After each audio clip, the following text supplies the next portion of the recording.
na lang ako sa'yo. Ay, Ricky! Magaling ka na ba? Yes, Tita Edna. Magaling ka na? Okay na po. Ricky, Tumabi na lang ako.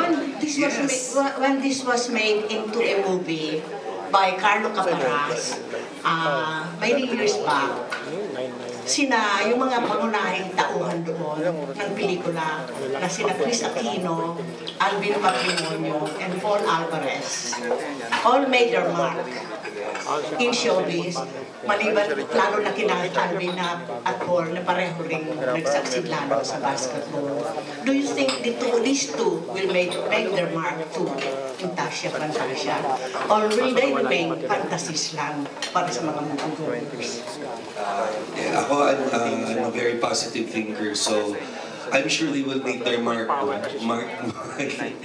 and si Shai. They're very talented young actors, and I believe with hard work and with the talents that they've been given to them, I'm sure magsasucceed sila. Especially parang bagong love team to na nilolaunch ng Diva and PD5. So I'm very positive na with this show and hopefully sa mga future pang shows na pagsasamahan nila together, dahil sa husay nila at magaling silang makisama sa mga katrabaho nila, magsasucceed po sila. Lakunan muna sila. Yes po, yes po. Yes. Sige. May rapport naman. Yes, meron naman po. Yes. O yung doon sa mga hindi nakakaalam, Salvador yan. Yes po. Isang Salvador. May trivia pa ako. Doon sa dalawa, what can we expect from you?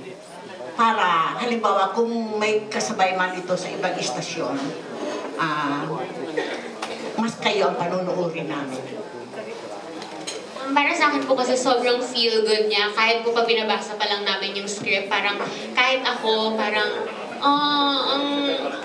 ang bait na, ang buti namang tao ni Tasha, and yung mga nangyayari sa kanya, kahit yung ibang characters, may iba-ibang parang nangyayari din. So parang hindi lang sa kanya na sa character ni Tasha na parang puro mali-maling eksena. Meron din sa ibang characters na parang may ganitong klaseng nangyayari. So very exciting po sa panoorin, and sobrang galing po ng mga cast kasi comedians po talaga and magagaling na artista po yung kasama po namin.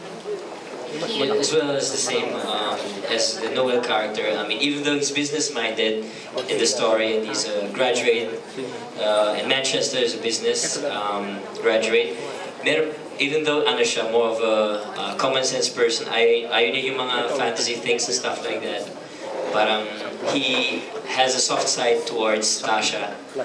Kasi partly kababata po sila, but then he left to study in another country, in Manchester, in England. So, meron siyang, there's that kind of bond na even though they haven't seen each other for a long time, parang there's still something longing na he wants to get closer, even though in the story may parang girlfriend na siya. Mark, somehow sa mga graduates ng Artista Academy, parang ikaw the only one who we can say really made his mark. Palagay mo, what is in you that made you different from the others? Pangalan mo daw ba? Pangalan dahil sa Mark. Hindi, siguro po what I could just say, parang what my uncle always tells me na when you start somewhere, working or everywhere, the first thing you have to think is appreciate it. Be thankful that you have it. Kumbaga, hindi man lang ako nanalo sa Artista Academy, but I'm really thankful that I got into it. Just kahit nakapasa ako sa first audition, masaya na ako nun because it means something to me.